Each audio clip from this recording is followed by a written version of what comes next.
काय तुमचं लग्न होऊ नये हा माझ्या मनातच नाही आहे. पण कसं आहे माहिती आहे काय, शिमगा आणि कोकणी माणूस यांचं नातं ना असं घट्ट विणलेलं आहे. काय समजलं, ते नातं ना कुणीच तोडू शकत नाही. काय मुंबईचे चाकरमानी ना शिमग्याला जातात ना, ते त्यांच्या आपतेष्टांसाठी भावभावकीसाठी जातात. आजकालची सगळी तरुण मंडळी आहे का नाही, नोकरीच्या निमित्तानं मुंबईत आहेत. त्याच्यामुळे सगळी म्हातारी खोतारी माणसं गावात, त्या निमित्तानं कशी सगळ्यांची गाठभेट होते. काय समजलं, असं सगळं आहे, सगळे सोयरे भेटतात.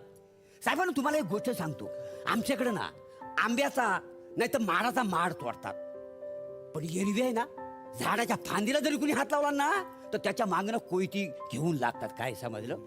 हा, पण त्या दिवशी मात्र आहे ना मानकरी ना त्यांच्या हद्दीतला माड तोडायला देतो.